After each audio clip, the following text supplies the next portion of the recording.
Welcome to another edition of Teach the Geek interviews. My name is Neil Thompson. I'm the founder of Teach the Geek. It's an online platform for science and engineering professionals.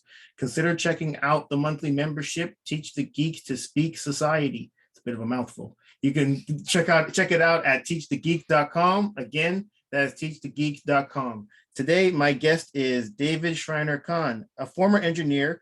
He was an executive in the nonprofit space for many years. He now helps former employees find their footing in entrepreneurship, doing what they love and getting paid what they're worth. He's also host of two podcasts, Smashing the Plateau and Going Solo. I'm interested to hear more about his life as an engineer, the reason he turned to nonprofits, his podcast, and his business, 10 Strategic Partners. Welcome to Teach the Geek interviews, David. Thank you so much, Neil. So from the bit of research I did on you, I saw that you got degrees in chemical engineering. What was the motivation to follow that path? Wasn't very strong motivation, but it was the fact that I did better in math and science subjects in high school than I did in humanities. And I was strongly encouraged by my parents to study engineering, and I didn't have a good reason not to. That's interesting, because I have a very similar story. I used to lie about the reason I went into engineering. I used to say that I had this interest in Legos when I was a kid, and it just stemmed from there. But that's not true. I never really played with Legos as a child. I was also strongly encouraged by my father to go into engineering, and I had no other reason not to, and that's why I ended up in engineering. But it worked out for both of us, right? It's a profession where you can usually get work and you can usually get paid enough to feed your family. Yeah, I think, to be very honest, I think that was the main motivation my father suggested engineering in the first place. If I had came to him and said I'm going to liberal arts, he probably would have had a heart attack for that reason, because it's you get this degree, you got to take out these loans to get the degree just like you do for an engineering degree. But when you come out of school, it might be difficult to find a job with a liberal arts degree. Correct. Yeah. Engineering is one of the few disciplines that actually trains you in the US educational system to get a job in that profession when you have a bachelor's degree. Yeah. But I also noticed you got a master's. So what was the reason for getting the master's? It's not quite, maybe, reflecting on it, I'm not sure that it's quite as straightforward. My parents also were very strongly in favor of all their kids getting lots of education, and so I did pretty well in school, and I did go on job interviews, and I had some offers after I got my bachelor's degree, but I also applied to grad school as an option, and I was accepted in a bunch of schools. I ended up deciding to go to Cornell, which is, not a bad choice. It has a very good engineering school, and it's Ivy League, so it has kind of two big credentials that favor it. And again, there wasn't a strong motivation not to do it. And in addition to that, I also had applied for a Fulbright Hays scholarship, which I was awarded. I've discovered actually on the day of my graduation that I got the scholarship, and so then I spent a year at the Technion in Israel doing chemical engineering research. So I essentially had like 7 years of engineering education, which is quite a lot. Wow. When I finished undergrad, my father wanted me to do graduate school too. I didn't apply to any jobs because I figured I just do what he suggested. So I also did a master's, and he actually wanted me then to do a PhD, and I even started one. But after that, at 18, it's easy to just go along with what your parents say to do. But by the time I was 24, that's when I started the master's or the PhD program. So that's 6 years later. And I realized after that first year, I really didn't want to be in a PhD program. I didn't see myself using a PhD for anything I really wanted to do. So I figured, why be in the program? That's time that you're not being in the workforce making money. And as I'm sure you can recognize, PhD students don't make a whole lot of money. So, I mean, what's the point of being there if you don't see yourself using it? And also, at some point, you have to start doing what you want to do as opposed to what someone else, even if it's your parents, tell you should do. Correct. And getting a PhD in engineering doesn't add a whole lot of, it doesn't add that much to your income. Like when you actually go out and get a job, you don't get paid a whole lot more if you have a PhD versus a master's or even a bachelor's. Yeah, don't tell it with people with PhDs in engineering. Right. If you want to teach, you need it. But as we know, first of all, there aren't that many jobs for professors. And second of all, certainly nowadays, then it was true as well. I don't know that the income difference was as stark, but nowadays, professors get paid, I think something like what their bachelor students do right out of the gate. Imagine that. Yes. So it's so being an engineering professor is not the highest income producing job. For sure. So now when you finished your master's, now it's time to work as an engineer. What type of work did you do as an engineer? So the first job I got was with a company called Scientific Design that was based in Manhattan in New York City, which is a very unusual place for a job for chemical engineers. And I was designing chemical plants. And back in those days, it was pre-computers. I was designing chemical plants using plastic templates and handheld calculators, which is the way it was done then. And it's interesting that it was very removed from the actual practice, because here I was sitting in a cubicle in an office, and there was no manufacturing anywhere close by. The attraction for me was that it was in the middle of New York City, and I was a young single guy, and I thought it would be a lot more interesting to live in New York than to live in a place where there was manufacturing. Right. Yeah.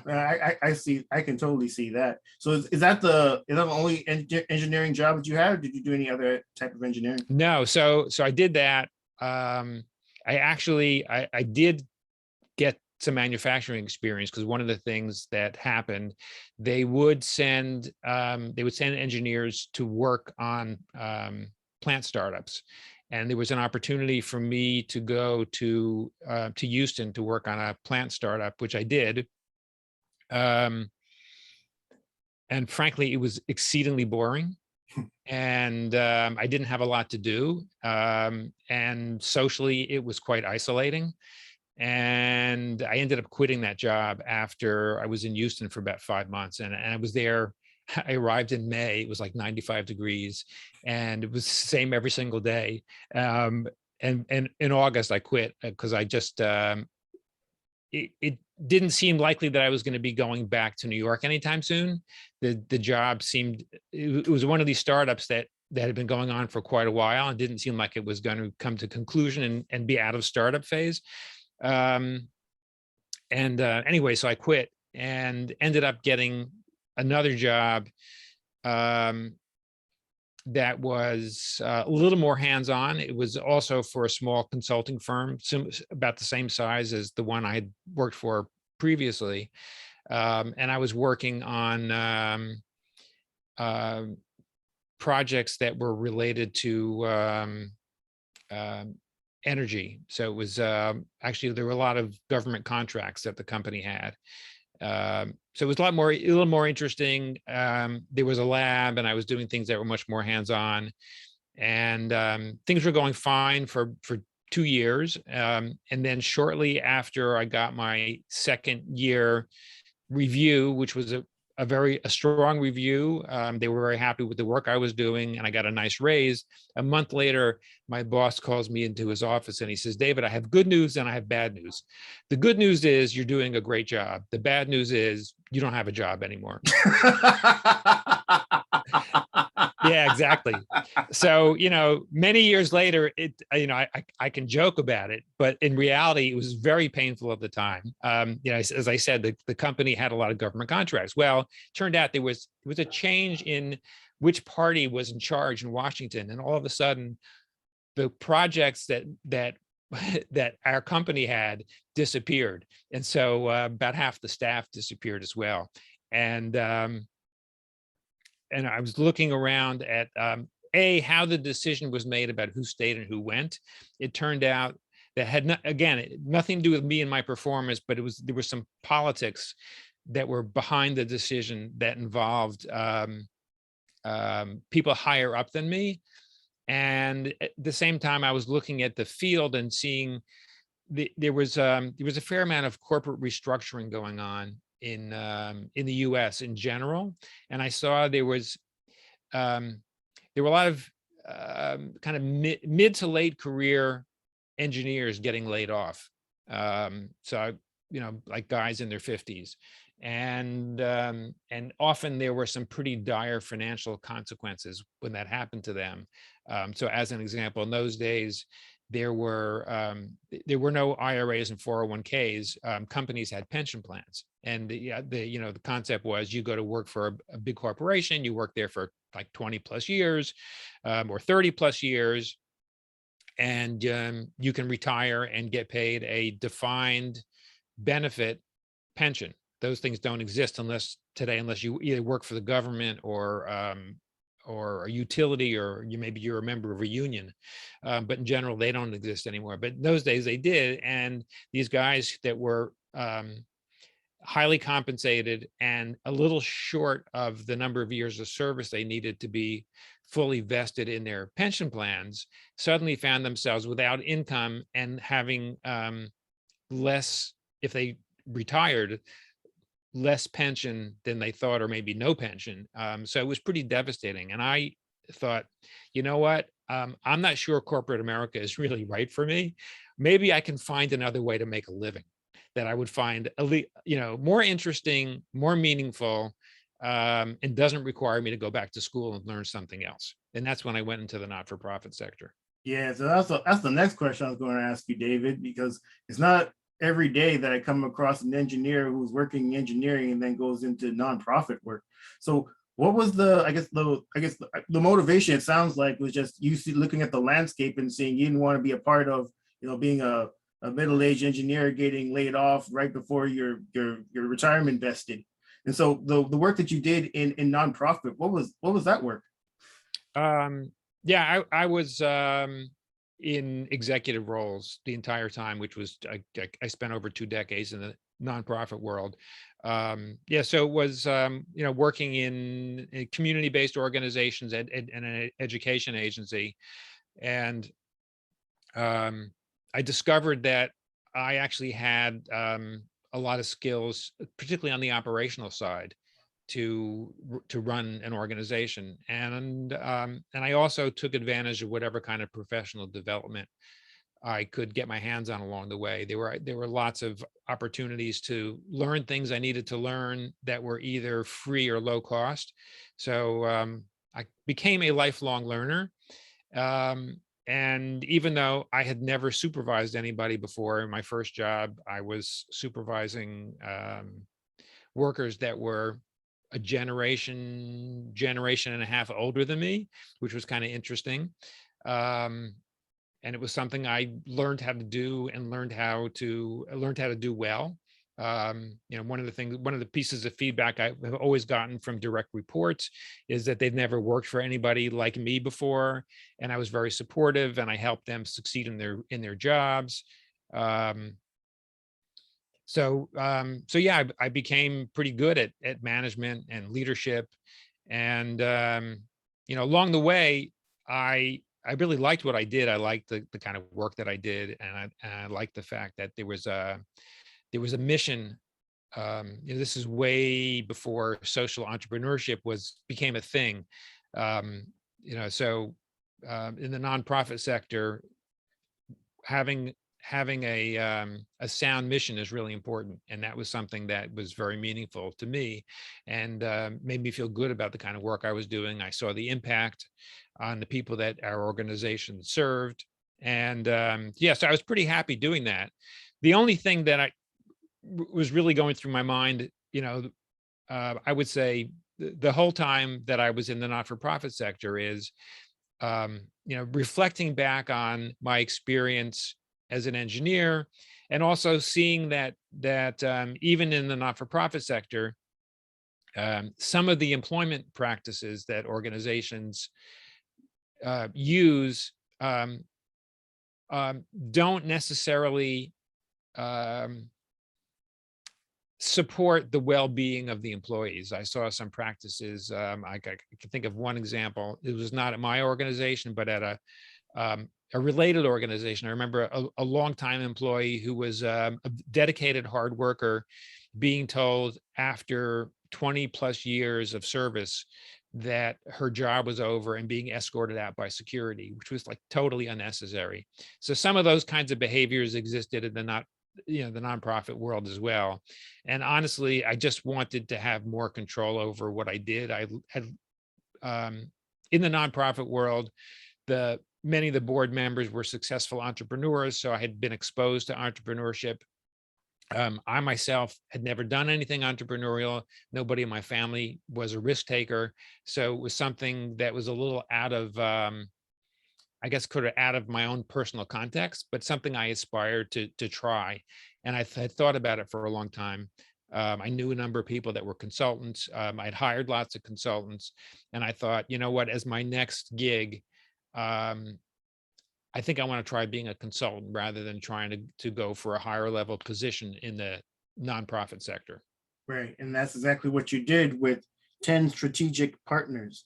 So with people that work with you in your business, what do they, I guess, what kind of results, or what do they get from working with you?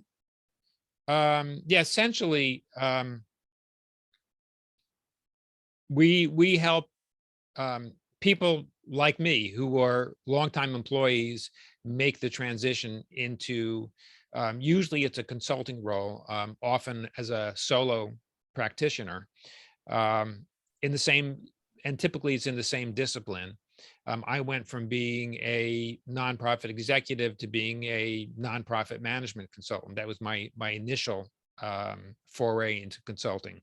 It has since evolved over the last 15 years, um, but I help people who are like where I was 15 years ago make the bridge from employment to self-employment. And you can be really good at what you do, and you could be really good at solving problems for your clients. But if you have never run a business before, it can be quite daunting. And you're going from the built-in social structure that exists when you're an employee to being very isolated as a solo and as a business owner. And there are lots of decisions you need to make where you don't really have anybody to bounce these ideas off of. It can feel quite daunting. It can feel very risky. There can be a lot of fear associated with it. And in the beginning, when you're building your business, your income is likely to be less than it was as an employee. It takes time to build up your income as an entrepreneur, whereas as an employee, your income goes from 0 to 100% overnight. But as an entrepreneur, it takes time. It could take a year, 2 years, or even more to build up a solid base in your business. And you need support when you're doing that. You need people around you who can help you with your confidence, who can reflect back on what you're doing before you release something. So if you're thinking about maybe making a new pitch about your business, you want to be able to try it out with people that you know, like, and trust, who can give you honest feedback before you try it out on potential clients. If you're thinking about making changes in your pricing structure, you might want to get some advice on what others are doing and get some feedback and see whether your pricing actually makes sense before you try and sell it. If you're thinking about making some changes to your business model, that can also seem very daunting. I know in my business, I made a change from project-based pricing to try to focus on building recurring revenue. And it seemed quite scary at first because I was used to project-based pricing, but it wasn't working all that well. And it takes time to build recurring revenue. It actually takes a lot longer than selling selling a project. But on the other hand, once you build it, if you have relationships with ongoing clients, then you can have a great base and a lot of stability. So Right. things like that are hard to do on your own. They're much easier to do when you have somebody to help guide you, when you're part of a community of people that help guide you. And so, yeah, so my model is working with people individually and in groups and in community so that they can aspire and achieve the kind of success that they want on their own terms. Got it. Wow, that's a very needed service for a number of people. It just the idea of going from being an employee where things are a lot more set to going to being, entrepreneur, self-employed, where there's a lot of uncertainty. Yeah, there's definitely can be a lot of fear involved in that. And if you're around people that are going through it or have gone through it, it makes it maybe less daunting. So that's excellent that you provide such a service. So when it comes to speaking, I mean, when I worked as an engineer, I had to do it. I don't know if you had to, but I'm assuming now as an entrepreneur, I mean, you even have a podcast where you speak to people, and then maybe within your business you have to speak to people too, just pitching, for instance. So when it comes to presenting, is that something you've always been good at? And if not, what'd you do to get better at it?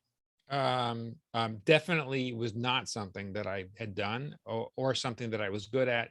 As a matter of fact, when I was an engineer, I did not have to do speak much. And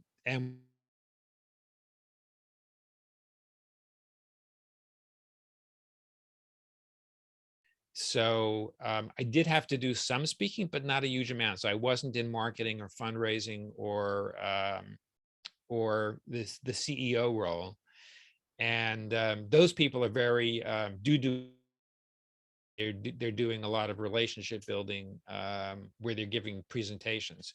I did a lot of relationship building, but it was primarily one-on-one. So my speaking experience was very focused on intimate individual conversations, and I'm a good listener as a result, and I'm good at influencing, or I was good at influencing people one-on-one, but I had very little experience doing it before large crowds. And yes, as an entrepreneur, I certainly have had to learn that. I remember the first time I went to a business networking meeting. It was a BNI meeting, and they're very structured. And I was told that I had to get up and give a 60-second commercial about my business, which I had never done before. And I must have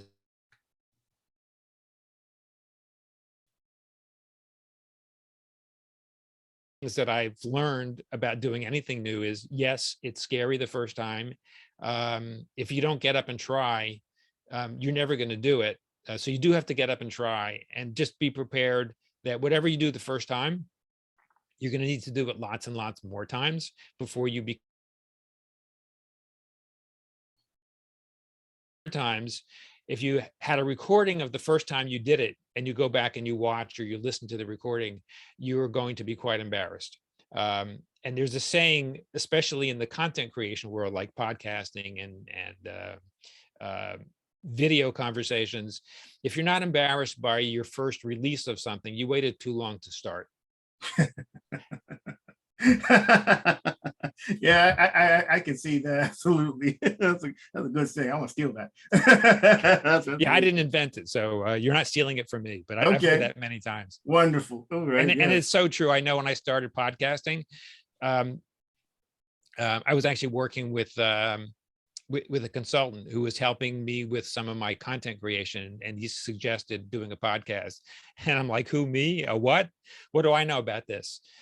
And then I tried it, and yeah, the first episode I was quite nervous, and I was nervous about the product. I was nervous about the process. I spent a huge amount of time trying to figure out how to do it.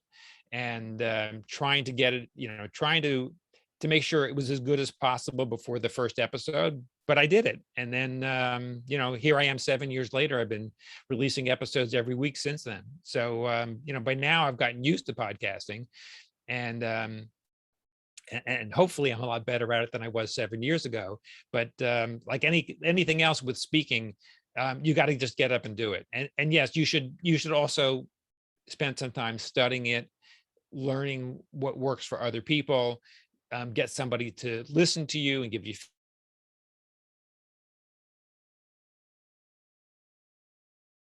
have to do it. Yeah, absolutely. You don't get better at anything without doing it. That's for sure. Well, speaking of your podcast, yes, you do have two of them, Smashing the Plateau and Going Solo. So what do you hope people get out of both of your podcasts? Well, two things. One is I hope for consultants that are building their business, particularly after a long career,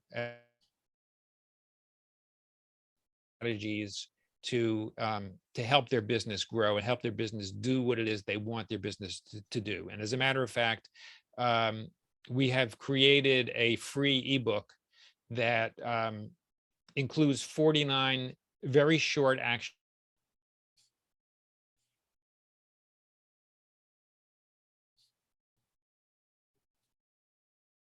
categories. They're mindset, relationship building, business development, and productivity, because those are the four areas with the biggest challenges that we hear both from our guests and from our audience. And the second thing I hope people get from the podcast, and this is true in particular of Going Solo, which is really about the initial stage of what happens when